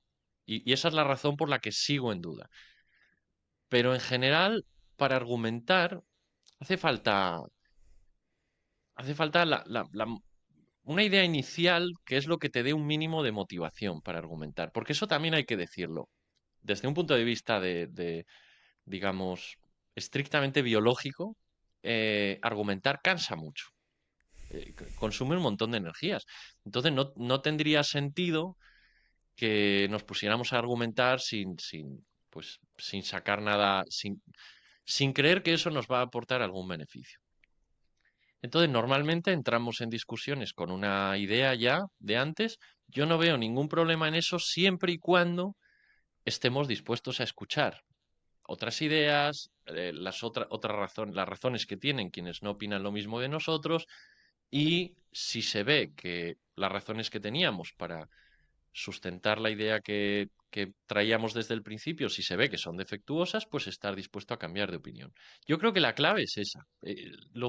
Si a mí si yo tuviera que decir muy brevemente, en unas pocas palabras, en qué consiste ser razonable, yo diría que es eso, estar dispuesto a cambiar de opinión. No es llegar con la mente en blanco, porque eso no existe, ¿no? Rara vez todos venimos con alguna idea de antes, pero si estoy dispuesto a cambiar de opinión, eso es suficiente, para argumentar bien. Y Absolutamente no de sé si te he acuerdo. contestado a todo con Sí, eso. sí, absolutamente de acuerdo. Y de hecho es algo que, bueno, damos mucha importancia, ¿no? En Faladicto, ¿no? La disposición a poder cambiar de opinión. A poder cambiar de opinión, ¿no? Y esto yo creo que es fundamental en el pensamiento crítico. También hay algo que me parece súper interesante, ¿no?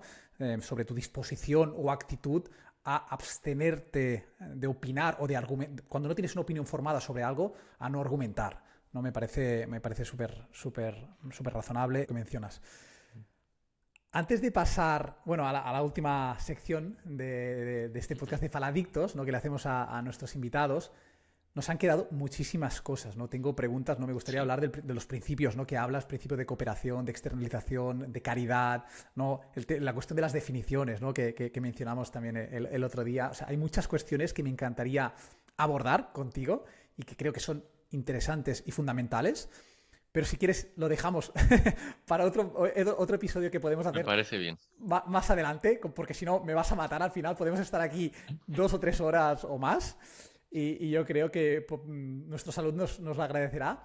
Simplemente, quería, bueno, no sé si tienes alguna cuestión, algún tema que te gustaría tocar antes de pasar a la última sección, José. No, no, creo que... Dale, pasa a la siguiente sin problemas. Perfecto, Y ahí perfecto. vemos. Pues, bueno, te lanzaré pues, las preguntas que lanzo a todos los invitados que pasan por este podcast, que son siempre las mismas. Y son, Mm. si tuvieras que elegir una idea, una persona, un libro y una película o serie que todo el mundo debería conocer, ¿cuáles serían, José? Idea, persona, libro y película o serie. Si hay alguna que no quieras, Ya, no hay problema. ya. Esas preguntas son Estas son complicadas, son más las complejas, complicadas. son las difíciles. Son complicadas. Sí, porque además yo tengo un problema con eso y es que en cuanto, por ejemplo, cuando veo listas de novelas y me dicen todas las novelas Sí. que alguien debería leer, yo ya les Antes cojo de manía. morir, los 1000 libros que debías leer Sí, antes de morir, ¿no? sí, y ya a los que aparecen en esa lista los cojo manía de Ya. entrada. Pero bueno, me voy a aventurar a dar una respuesta así tentativa.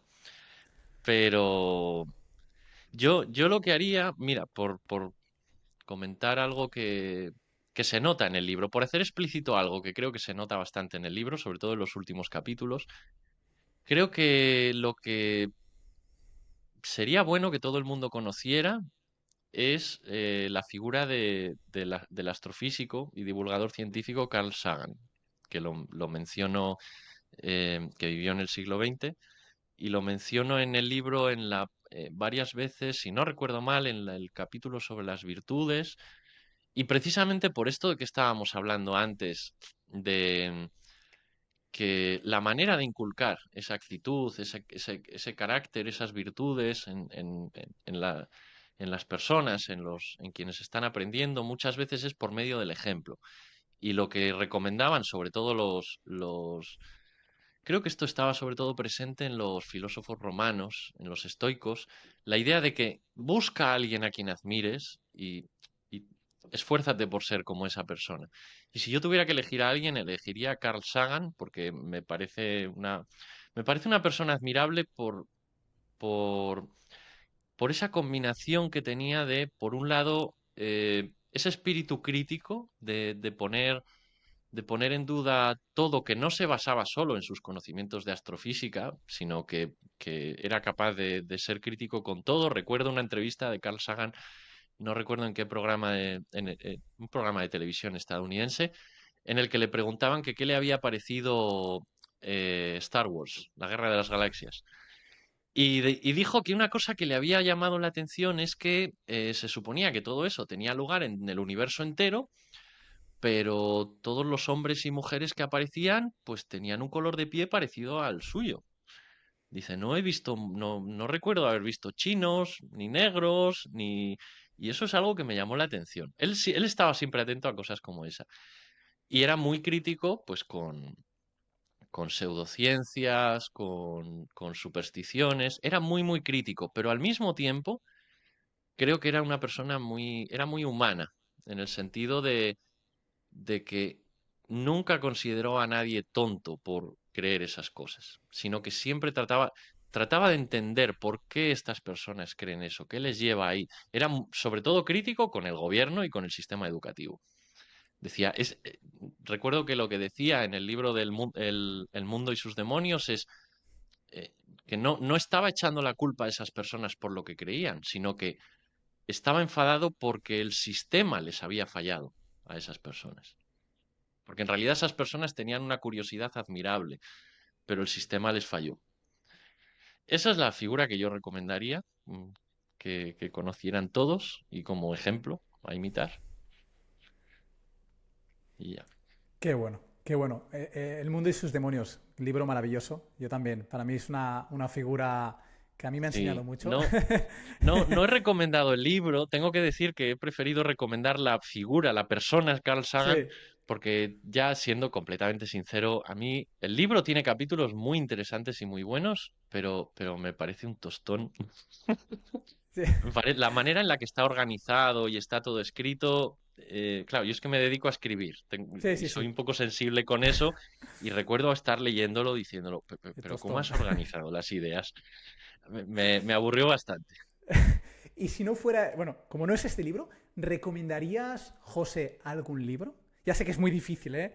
Eh, seleccionar un libro de tantos que a veces nos gustan, pero ¿recomendarías para quedarte con uno, alguno que fuera capital o primordial que leyéramos?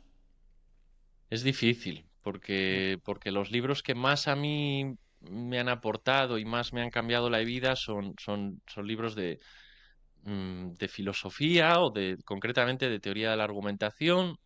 Pero claro, Pero adelante, no creo adelante, ¿eh? que... Sí, Pero pero hay, no hay, tienen por qué ser libros ya lo sé, no son tan... que recomiende a todo el mundo, por ejemplo. No todo el mundo tiene por qué leer eso. Pero Pero bueno, al final estamos hablando de ti y los libros que a mira, ti te han influido y te gustan. Entonces seguro que hay personas que les interesa muchísimo tu opinión al respecto. Entonces adelante, no vale, te pues cortes. mira, lo que sí te puedo recomendar, uno que es un clásico ya de los estudios de la argumentación y que ha influido muchísimo en mí, y hablando de lo que estábamos hablando de las falacias, es uno de un lógico australiano que he mencionado antes, llamado Charles Hamblin, y se titula Falacias, sin más. Es, es, es una preciosidad de libro, primero porque es la primera historia de las falacias que se escribe. En un momento en el que las falacias se trataban como algo que no tenía historia, había venido grabado en las tablas de la ley y solo había que leerlo y memorizarlo. Y Hamlin fue el primero que dijo, no, este es un concepto que tiene una historia y una evolución a lo largo de la historia de la filosofía. Y es el primer libro que se dedica a eso. Y por otro lado, Hamlin estaba muy cabreado con cómo se trataban cómo se trataban las falacias en la teoría, cómo los lógicos las trataban y cómo las conceptualizaban. Y entonces es una crítica monumental también a la noción de falacia, y de ahí me viene un poco Qué eh, bueno, todas las objeciones. qué bueno. Genial. Y tenemos libro, tenemos persona o personaje y alguna idea, bueno, nos quedaría idea y película. No sé si tienes alguna película o serie que Tengo que... que te guste Hemos, especialmente. hemos pasado de una disyunción de, bueno, una de estas. A mí Sí, ahora lo voy a cubrir todo. co- co- Pues, no, porque nos, a ver, qué hemos dicho que me queda? ¿Película? Y, película y una idea que y una sea idea. una idea en el mundo quizás de la filosofía, una idea que tú consideres muy... Vale. Mira, de películas, dado que estamos hablando de argumentación, una de las que yo considero una de las mayores joyas para alguien que está estudiando argumentación es, bueno, que está basada en un libro, pero el libro no lo he leído, es Gracias por fumar. Thank you for smoking. No sé si la conoces, pero... Sí, y de hecho eh, hemos subido algún post en Faladictos de, ah, sí. sí, sí, sí, sí, sí, sí. Es una Mira, maravilla. ves, esto me pasa por no estar en Instagram. hemos subido, y de hecho, no, muchos faladictos, ¿no? Cuando más recuerdo, ¿eh? Cuando lo subí, ostras, me encanta esta película, una maravilla. O sea Sí. que aquí habrá mucha gente a la que le guste. A la que le guste. Sí, yo la recomiendo totalmente para ver. em, pues todas las cosas que pueden fallar en la argumentación y cómo un argumentador muy habilidoso, como el protagonista lo es muy habilidoso, puede ser también un mal argumentador por falta de lo que yo llamo virtudes en el libro.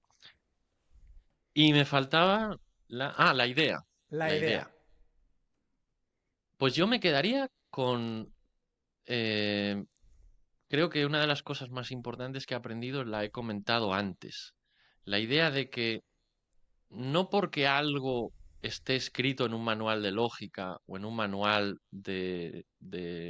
o en un manual de lógica formal o en un manual de lógica informal, eso no significa que sea eh, palabra divina y automáticamente el lector tenga que tragárselo.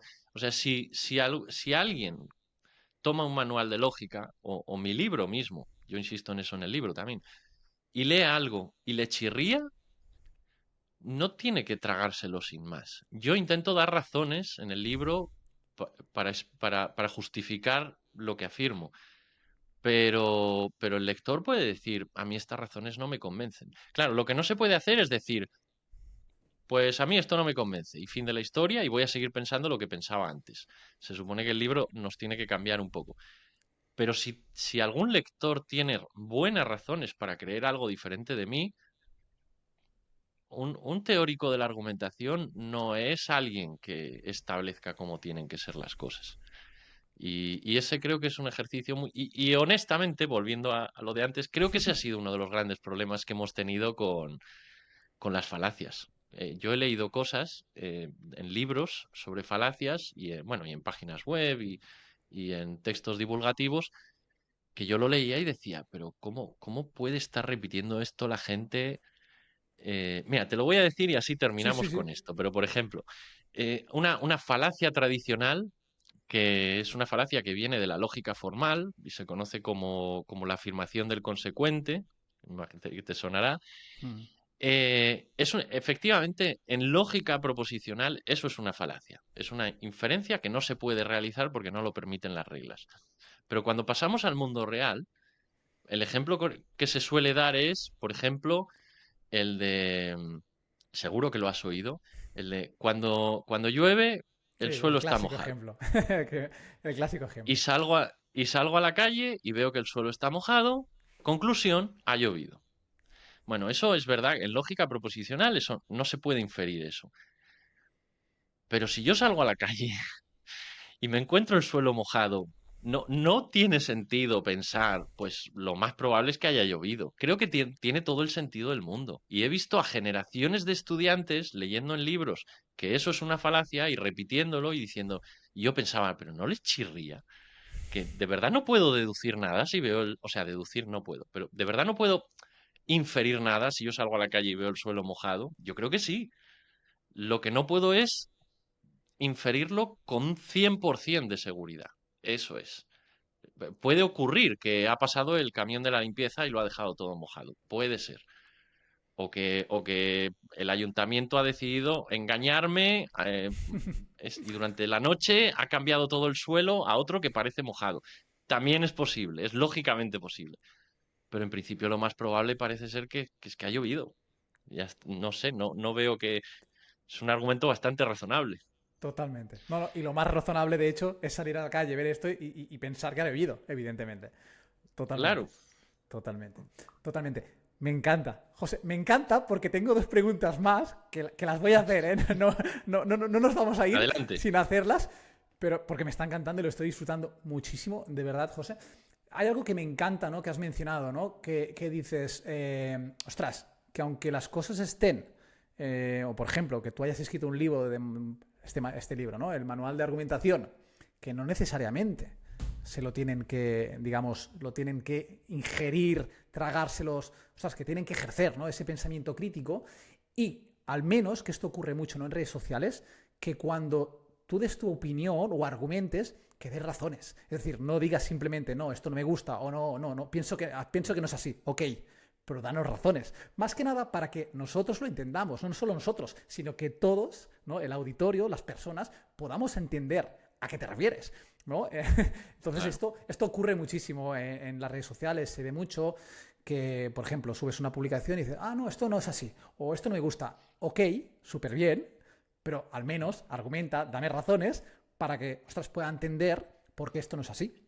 Y si me das buenas razones, quizás yo podré cambiar de opinión, ¿no? Y esto un poco sí, este juego que me sí. parece súper sano, así que me encanta que lo menciones. Hay una expresión que a mí me cabrea mucho y se ve mucho en las redes sociales, que es la de infórmate bien. A ver, no, dame tú las razones. No eres, si quieres convencerme de lo tuyo, dame las razones. No, no asumas que. Fíjate la arrogancia de esa expresión. Total. La persona que dice eso está asumiendo que si la otra persona mantiene una opinión diferente es porque está peor informada. O sea, es tan evidente que yo tengo razón que cualquiera que diga lo contrario, pues o es más lerdo o sabe menos, pero eso no es argumentar, claro. Totalmente. Y sonrío, José, porque de hecho sé que tú no consumes Faladictos, no has entrado nunca, ¿vale? En la cuenta. Y de hecho tengo una publicación que el titular es Infórmate bien, no sé cómo es, no me acuerdo, es lo mismo que te ocurre tú cuando escribes un libro que no te acuerdas las publicaciones que has escrito. Pero Sí. hay una que menciona, bueno, que trata concretamente sobre esto que mencionas. ¿Qué significa esto? Es decir, infórmate bien, ¿no? Es decir, es que es una trampa, es una trampa que a nosotros nos pone en una situación pues en compleja, pero es que súper interesante y por eso sonrío, ¿no? Porque realmente tengo Me una vas a obligar a publicación. hacerme una cuenta de Instagram al final para Te voy a seguirte. obligar, porque sí que es cierto que me vas a tirar de todo cuando veas falacia, es lo que te comentaba antes, falacia por aquí, por allí, ¿no? Y es un poco, es lo que te decía antes, ¿no? Un poco el enganche. Me encanta lo que mencionas, ¿no? Y creo que, aunque no tengo tantos conocimientos, ¿no? Como los que tienes tú, en ciertos aspectos, sí que es verdad que el término falacia sí que puedes como acabar como trivializando, la gente habla de falacia pero no sabe bien de qué habla, pero sí que es verdad que bueno, es como en inglés se diría catchy, ¿no? Es como que entras, ¿no? Es como Sí, fácil, te permite llegar a más personas, que después, que entran por aquí, después ya se encuentran digamos, con un contenido más profundo, creo que puede ser muy interesante. Pero bueno, esta es otra sí, cuestión. sí. No, y solo para que quede claro, aunque en general el concepto no me guste, pero creo que hay autores que han propuesto teorías de las falacias que son bastante valiosas, que yo se lo digo a mis estudiantes en la universidad, digo, yo sé que vais a querer leer algo sobre falacias. Si leéis algo, que sea esto, ¿vale? Hay, por ejemplo, un manual llamado Una introducción al razonamiento del filósofo Stephen Toulmin, que propone una teoría de las falacias que me parece de lo mejor que hay. Lo que pasa es que muchas veces, lo que tú has dicho, se trivializa, se hacen afirmaciones simplonas, Sí, no total. se proporcionan criterios del buen argumento, entonces simplemente se dice, una falacia es un mal argumento, pero si no me explicas según qué criterios, pues no me estás diciendo nada. Y, y ahí es cuando ya. Absolutamente, ¿eh? Y no solo esto, y a mí me ocurre, ¿eh? Mira, de hecho el otro día hablaba con un amigo que sí que es verdad que ahora Faladictos la comunidad está creciendo, ¿no? Y llega muchas personas, y a veces muchas personas llegan a Faladictos, te lo comentaba antes, ¿no? Detrás de cámara, que llegan a Faladictos pensando que una falacia, ¿no? Es algo engañoso, es como lo asocian a algo, a una mentira, a un engaño, ¿no? Mm, Y es como que se incurre en muchas confusiones. Es verdad, es verdad. Y se corre este peligro, sí, por supuesto, y lo veo, ¿eh? Lo veo a diario. Y a veces lo pienso, ostras, a veces faladictos, ¿no? Que tratas de democratizar, ¿no? Estas cuestiones, de hacerlas un poco accesibles, de divulgar, ¿no? Pero a veces digo, jo, a lo mejor no hago tan bien ciertas cosas, ¿no? Porque sí que es verdad que induce a ciertas confusiones, a ciertas confusiones. no, Pero bueno, bueno, pero el nombre es el nombre tiene que ser catchy, como tú dices. sí, sí. Ese es otro asunto, por eso no te preocupes. Bueno, pasamos a la segunda pregunta, porque nos quedaríamos Venga, horas y horas. José, vale. ¿cuál es la idea más irracional que ves extendida hoy en día? Ya sé que no te gusta, ¿eh? Pero bueno, más irracional que ves extendida hoy en día y por qué crees que la gente sigue creyéndola. Pregunta compleja, idea irracional, seguro que no te gusta, pero nos entendemos. Em, vale, Y yo si creo quieres que que puedes contestarla, ¿eh? No te veas en la obligación de contestar a la pregunta, ¿eh? Sí, no, creo que, bueno, no sé si, yo creo que sí sería la más irracional. Puedo contestarla, pero vamos a ver en cuántos líos me meto después de contestar, ¿no? Y de que la gente lo oiga. Tranquilo. Pero, pero me habías adelantado la pregunta para que lo vaya pensando, porque estas son Sí, de estas tres son pillar. son las complejas, sí.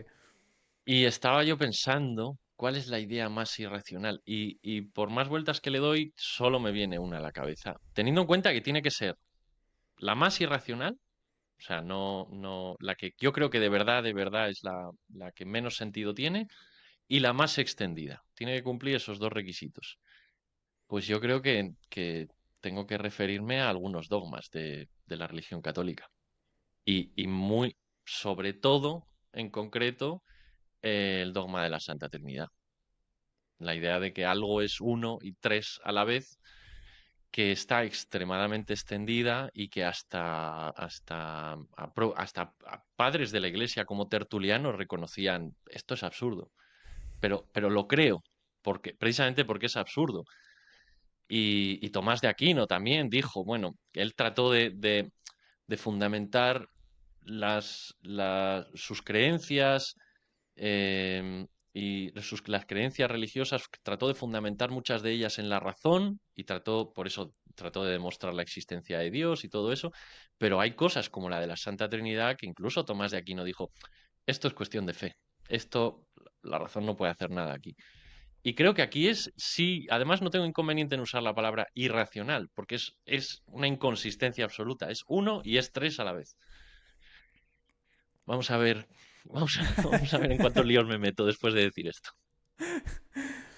Bueno, lo bueno es que tienes la libertad de Mm. decirlos y de meterte en tantos líos como sean necesarios.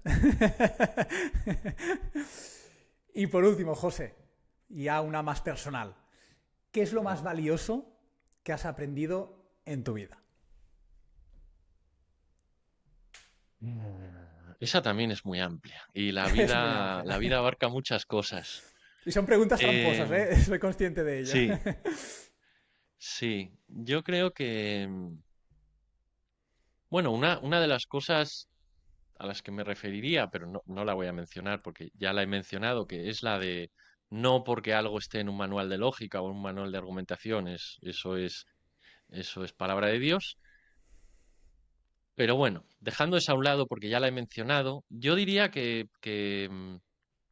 una de las cosas más valiosas que he aprendido, por lo menos en mi vida filosófica, con la experiencia que tengo yo en filosofía como estudiante y ahora como profesor, es que cuando algo es, a ver, cuando leo algún texto filosófico, uno oye a un filósofo hablar y encuentra lo que dice como muy abstracto, muy abstruso, muy complicado. Puede haber veces en las que está hablando de algo complicado y si tiene al filósofo delante, esa es la situación ideal porque tiene la ocasión de preguntarle qué significa esto exactamente, explícamelo en términos más concretos. Pero hay muchas, muchas ocasiones en en las que no hay nada detrás o hay algo muy trivial. Se está diciendo algo extremadamente trivial de manera extremadamente pedante o no hay nada debajo. Entonces, esto es algo que yo le recomendaría a todo el mundo que lea filosofía, cuando lea algún texto de algún filósofo que parezca muy, muy complicado, pregúntate, esto en términos concretos, ¿qué implica? ¿Qué implicaciones tienes? ¿Qué implicaciones tiene esto que me está diciendo? Si es muy difícil pensar exactamente qué implica, qué significa todo eso, cabe la posibilidad de que el filósofo no esté diciendo nada o esté diciendo algo muy, muy trivial. Sí. José, o sea, te contaré una anécdota, ¿vale? Porque me emociona y todo. Me emociona y todo. Mira, yo tenía, bueno, era más joven, creo que, bueno, tenía 17, 16, 17 años y empecé a leer mucha filosofía. A mí me encanta también, ¿no? Yo no he estudiado Mm, filosofía, bueno, he estudiado Derecho y en Humanidades pues toqué mucha filosofía, me encanta, me claro. apasiona y leía muchos textos, ¿no? Leía muchos textos de filósofos, ¿no? Lo típico, ¿no? Que se menciona de filósofos franceses, ¿no? Que son muy abstrusos, que es complejo y que en Sí. realidad son vacíos. Bueno, es un clásico, ¿no? Pero yo leía y, jo, y me frustraba muchas veces porque digo, hostia, no entiendo. No entiendo. Y muchas veces sí que es verdad que evidentemente pues yo tenía que ir entrenando y había que no llegaba, ¿no? Pero muchas otras veces cuando he acudido otra vez a esos textos, de más, ya con un bagaje, ya con mucho más bagaje y más conocimientos, dices, pero si no dicen nada. O sea, si son totalmente textos vacíos que son muy retóricos, utilizan pues, mucha retórica y parece que estén diciendo algo muy inteligente cuando realmente no dicen absolutamente nada. Y de hecho, y por eso me emocionaba, esto lo hemos tratado muchísimo en Faladictos, siempre lo menciono, y lo que me parece más curioso es que tú no has consumido absolutamente nada y en estas No, no, cuestiones pero ya me has convencido. Ya no, no, os no, voy no, a no te seguir. estoy. No estoy tratando de convencerte, ni mucho menos. Pero que sí que es verdad que aunque Faladictos tenga esa parte, ¿no? De a lo mejor, pues, como se trata de hacer contenido pues mucho más accesible y se puede incurrir en ciertos, podríamos decir, errores o cosas que serían un poco más cuestionables, ciertamente. Pero hay cosas como estas que sí que las he mencionado muchas veces y Mm. absolutamente de acuerdo con lo que dices. Absolutamente de acuerdo con lo que Pero dices. fíjate déjame añadir una cosa solo para que Por no me supuesto, acusen de sectario, por supuesto. porque tú sabes que en filosofía también Sí. hay diferentes bandos y si me meto con los franceses ya me van a vincular directamente con el otro bando. Tampoco me quería meter yo, con los franceses, simplemente hacía referencia Ya, pero se menciona, pero sí, totalmente. sí, sí, no, pero, o sea, Sí, estoy sí, sí. contigo, pero, pero también eso, tengo que decirlo, que me lo he encontrado en lo que se conoce como filosofía analítica Mm, del ámbito más anglosajón, incluso. que es esa filosofía obsesionada con la lógica formal y con los símbolos, y muchas veces me he encontrado con párrafos enteros de definiciones, tales que ponía algo como un sujeto S cree que P sí, solo sí, está en una disposición de tal, y así 5 líneas con 6 o 7 variables, que una vez que por fin lo entiendo, digo, pero si está diciendo una chorrada que podría haber dicho yo en una frase, si es una Totalmente, es parida como que monumental. es una pared mundial y es como que lo fácil lo hacen difícil. O sea, es Sí, algo es algo sí. sorprendente. Yo no sé si es para justificar muchas veces el trabajo que hace uno, quizás. Yo, por ejemplo, perdona que te interrumpa. Yo No, no, no. soy abogado, ahora no estoy ejerciendo, ¿no? Pero es lo que se dice. Bueno, yo lo he visto mucho, ¿no? A veces cosas muy simples que decimos los abogados, ¿no? Lo queremos plasmar de una forma compleja. A veces no sé si es por justificar nuestro propio trabajo, no lo sé. Y quizás seguramente les ocurre lo mismo a los filósofos, o a los escritores, o a las personas en general. Pero, ostras, a mí me parece muy relevante. O sea, yo me sorprendo muchas veces. Son cosas sencillísimas que cualquier persona podría entender. ¿Por qué esa necesidad de hacerlo complejo? De hacerlo complejo. No sé, Sí. me explota un poco la Hombre, yo cabeza. creo que en algún caso, sobre todo estoy pensando en libros ahora de algún filósofo analítico, lo hacen complejo a propósito, porque si escribieran esa frase que yo tenía en mente, les dirían que eso no, que no pueden publicar eso, porque es que es tan trivial que eso lo sabe hasta un niño, que no tiene sentido. Pero yo creo que la razón, o sea, una de las razones puede ser esa, pues que así me van a publicar, pero fíjate que eso tiene relación con la otra razón que encuentro aquí, que es que forma parte de una tradición. Hay una forma de hacer filosofía en el ambiente francés, en el ambiente anglosajón. Los nuevos filósofos que van llegando ahora se están formando en esa tradición y repiten lo que hacían sus predecesores, obviamente. Y entonces, pues se va manteniendo esa forma de hacer filosofía hasta que llegue alguien que sea un poco rompedor y cambie un poco las cosas. Totalmente, ¿eh? Totalmente. Y me quedo con esa idea, al menos esa idea de que a veces tanta retórica, ¿no? O tanta complejidad esconden, o sí, esconden pues una vaciedad de ideas muchas veces Mm. tremenda, tremenda. Y esto sí Sí, que lo he podido reconocer en muchas textos.